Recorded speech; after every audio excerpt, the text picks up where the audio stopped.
ಆದರೆ ಇವತ್ತು ಸಾಯಂಕಾಲ ಮೀಟಿಂಗ್ ಕರೆದಿದ್ದಾರೆ. ನಾವೆಲ್ಲ ಕ್ಷೇತ್ರದಲ್ಲಿ ಕೆಲಸ ಮಾಡ್ತಾ ಇದ್ವಿ. ಮೀಟಿಂಗ್ ಕರೆದ್ರು, ಅದಕ್ಕೆ ಬಂದು ಒಂದು ಆಶೀರ್ವಾದ ತಗೊಳ್ಳೋಣ ಮಗನ ಕರ್ಕೊಂಡು ಬಂದು ಅಂತ ಒಂದು ಧನ್ಯವಾದ ಹೇಳಲಿಕ್ಕೆ ಬಂದಿದ್ದೀನಿ. ಕ್ಷೇತ್ರದಲ್ಲಿ ವಾತಾವರಣ ತುಂಬ ಚೆನ್ನಾಗಿದೆ. ಸರ್ಕಾರದ ಇದು 5 ಗ್ಯಾರಂಟಿ ಇರಬಹುದು, ಅದರಲ್ಲೂ ನಾನು ನನ್ನ ಕ್ಷೇತ್ರದಲ್ಲಿ ಮಾಡಿದಂಥ ಅಭಿವೃದ್ಧಿ ಕೆಲಸ ಇರಬಹುದು. ಸೊ ಕ್ಷೇತ್ರದಲ್ಲಿ ಮಾತ್ರ ಕಾಂಗ್ರೆಸ್ ಪಕ್ಷಕ್ಕೆ 2 ಕ್ಷೇತ್ರ, ಚಿಕ್ಕೋಡಿ ಆಗಿರ್ಬೋದು, ಬೆಳಗಾವಿ ಆಗಿರ್ಬೋದು. ಸೊ ಒಳ್ಳೆ ವಾತಾವರಣ ಗೆಲ್ಲೋಕ್ಕೆ, ಕಾಂಗ್ರೆಸ್ ಅಭ್ಯರ್ಥಿಗಳು ಗೆಲ್ಲೋಕ್ಕೆ ಒಳ್ಳೆ ವಾತಾವರಣ ಇದೆ. ಇಲ್ಲ, ನನಗೆ ಅದ್ರ ಬಗ್ಗೆ ಇನ್ನೂ ಏನು ಗೊತ್ತಿಲ್ಲ. ಮಾಧ್ಯಮದಲ್ಲಿ ಏನು ತೋರಿಸ್ತಾ ಇದ್ದೀರಾ, ನಾವು ಕೂಡ ಅದನ್ನೇ ನೋಡ್ತಾ ಇದ್ದೀವಿ.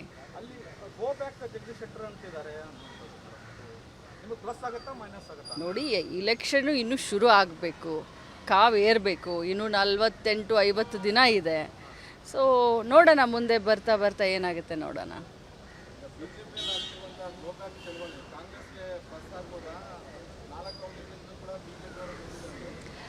ನೋಡೋಣ, ಎಲ್ಲ ರೀತಿಯಿಂದ ಕಾಂಗ್ರೆಸ್ ಪಕ್ಷ ಇಲೆಕ್ಷನ್ಗೆ ಸಜ್ಜಾಗಿದೆ. ಕೇಡರ್ ರೆಡಿ ಆಗಿದೆ, ಜನರಲ್ಲಿ ಒಂದು ಉತ್ಸಾಹ ಇದೆ, ಜನ ಸಂತೃಪ್ತಿಯಿಂದ ಇದ್ದಾರೆ.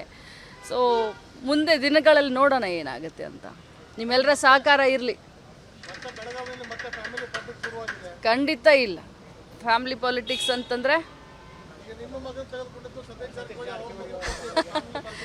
ನೋಡಿ, ಒಂದೇ ನಿಮಿಷ. ಇದು ಲಕ್ಷ್ಮೀ ಹೆಬ್ಬಾಳ್ಕರ್ ಡಿಸಿಷನ್ ಅಲ್ಲ, ಅಥವಾ ಸತೀಶ್ ಜಾರಕಿಹೊಳಿ ಅವರ ಡಿಸಿಷನ್ ಅಲ್ಲ. ಜಿಲ್ಲೆಯ ಎಲ್ಲ ಮುಖಂಡರು, ಯಾಕಂದರೆ ಇದು ನಮ್ಮ ಕ್ಷೇತ್ರಕ್ಕೆ ಸೀಮಿತ ಆದಂಥ ಇಲೆಕ್ಷನ್ ಅಲ್ಲ. 8 ಅಸೆಂಬ್ಲಿ ಕ್ಷೇತ್ರ ಬರ್ತಾರೆ, ಸುಮಾರು 20 ಲಕ್ಷ ಜನ ಮತದಾರರಿದ್ದಾರೆ, ಸುಮಾರು 2100 ಬೂತ್ಗಳಿದ್ದಾವೆ.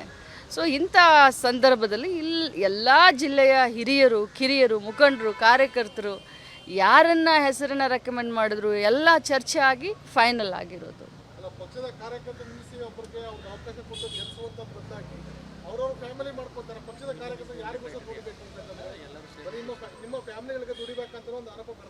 ನಾನು ಇಷ್ಟೇ ಹೇಳಲಿಕ್ಕೆ ಬಯಸ್ತೇನೆ, ಪಕ್ಷದ ಕಾರ್ಯಕರ್ತರು, ಪಕ್ಷದ ಮುಖಂಡರು ಏನೂ ನಿರ್ಧಾರವನ್ನು ತೆಗೆದುಕೊಂಡಿದ್ದಾರೆ, ಒಬ್ಬ ಪಕ್ಷದ ಶಿಸ್ತಿನ ಸಿಪಾಯಿಯಾಗಿ ನಾನು ಪಾಲಿಸ್ತೀನಿ ಅಂತ ಇಷ್ಟೇ ಹೇಳಲಿಕ್ಕೆ ಬಯಸ್ತೇನೆ. Thank you so much. ಆದರೆ ಇವತ್ತು ಸಾಯಂಕಾಲ ಮೀಟಿಂಗ್ ಕರೆದಿದ್ದಾರೆ. ನಾವೆಲ್ಲ ಕ್ಷೇತ್ರದಲ್ಲಿ ಕೆಲಸ ಮಾಡ್ತಾ ಇದ್ವಿ. ಮೀಟಿಂಗ್ ಕರೆದ್ರು, ಅದಕ್ಕೆ ಬಂದು ಒಂದು ಆಶೀರ್ವಾದ ತಗೊಳ್ಳೋಣ ಮಗನ ಕರ್ಕೊಂಡು ಬಂದು ಅಂತ ಒಂದು ಧನ್ಯವಾದ ಹೇಳಲಿಕ್ಕೆ ಬಂದಿದ್ದೀನಿ. ಕ್ಷೇತ್ರದಲ್ಲಿ ವಾತಾವರಣ ತುಂಬ ಚೆನ್ನಾಗಿದೆ. ಸರ್ಕಾರದ ಇದು 5 ಗ್ಯಾರಂಟಿ ಇರಬಹುದು, ಅದರಲ್ಲೂ ನಾನು ನನ್ನ ಕ್ಷೇತ್ರದಲ್ಲಿ ಮಾಡಿದಂಥ ಅಭಿವೃದ್ಧಿ ಕೆಲಸ ಇರಬಹುದು. ಸೊ ಕ್ಷೇತ್ರದಲ್ಲಿ ಮಾತ್ರ ಕಾಂಗ್ರೆಸ್ ಪಕ್ಷಕ್ಕೆ 2 ಕ್ಷೇತ್ರ, ಚಿಕ್ಕೋಡಿ ಆಗಿರ್ಬೋದು, ಬೆಳಗಾವಿ ಆಗಿರ್ಬೋದು. ಸೊ ಒಳ್ಳೆ ವಾತಾವರಣ ಗೆಲ್ಲೋಕ್ಕೆ, ಕಾಂಗ್ರೆಸ್ ಅಭ್ಯರ್ಥಿಗಳು ಗೆಲ್ಲೋಕ್ಕೆ ಒಳ್ಳೆ ವಾತಾವರಣ ಇದೆ. ಇಲ್ಲ, ನನಗೆ ಅದ್ರ ಬಗ್ಗೆ ಇನ್ನೂ ಏನು ಗೊತ್ತಿಲ್ಲ. ಮಾಧ್ಯಮದಲ್ಲಿ ಏನು ತೋರಿಸ್ತಾ ಇದ್ದೀರಾ, ನಾವು ಕೂಡ ಅದನ್ನೇ ನೋಡ್ತಾ ಇದ್ದೀವಿ.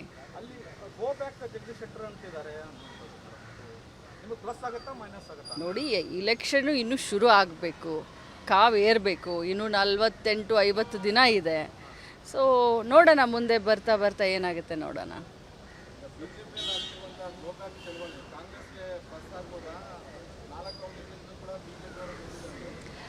ನೋಡೋಣ, ಎಲ್ಲ ರೀತಿಯಿಂದ ಕಾಂಗ್ರೆಸ್ ಪಕ್ಷ ಇಲೆಕ್ಷನ್ಗೆ ಸಜ್ಜಾಗಿದೆ. ಕೇಡರ್ ರೆಡಿ ಆಗಿದೆ, ಜನರಲ್ಲಿ ಒಂದು ಉತ್ಸಾಹ ಇದೆ, ಜನ ಸಂತೃಪ್ತಿಯಿಂದ ಇದ್ದಾರೆ.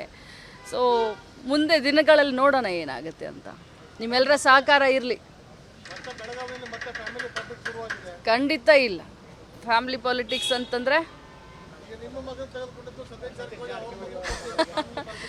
ನೋಡಿ, ಒಂದೇ ನಿಮಿಷ.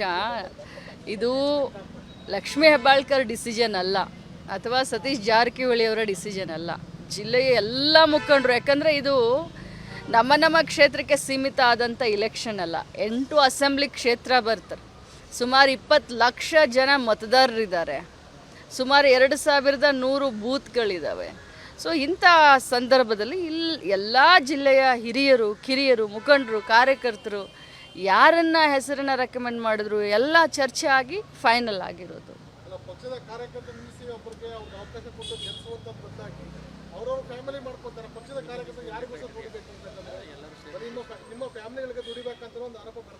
ನಾನು ಇಷ್ಟೇ ಹೇಳಲಿಕ್ಕೆ ಬಯಸ್ತೇನೆ, ಪಕ್ಷದ ಕಾರ್ಯಕರ್ತರು, ಪಕ್ಷದ ಮುಖಂಡರು ಏನೂ ನಿರ್ಧಾರವನ್ನು ತೆಗೆದುಕೊಂಡಿದ್ದಾರೆ, ಒಬ್ಬ ಪಕ್ಷದ ಶಿಸ್ತಿನ ಸಿಪಾಯಿಯಾಗಿ ನಾನು ಪಾಲಿಸ್ತೀನಿ ಅಂತ ಇಷ್ಟೇ ಹೇಳಲಿಕ್ಕೆ ಬಯಸ್ತೇನೆ. Thank you so much. ಅನುಕ್ಷಣದ ಸುದ್ದಿಗಳಿಗಾಗಿ Vistara news YouTube channel subscribe ಮಾಡಿ. ಹೊಸ ಸುದ್ದಿಗಳ ನೋಟಿಫಿಕೇಶನ್ಗಾಗಿ ಬೆಲ್ ಐಕಾನ್ ಕ್ಲಿಕ್ ಮಾಡಿ. ಲೇಟೆಸ್ಟ್ ಅಪ್ಡೇಟ್ಸ್ಗಾಗಿ www.vistaranews.com ವೆಬ್ಸೈಟ್ಗೆ ವಿಸಿಟ್ ಮಾಡಿ. ಅಂಗೈಯಲ್ಲೇ ಜಗತ್ತಿನ ಸುದ್ದಿ ತಿಳಿಯಲು Vistara news Kannada app download ಮಾಡಿ.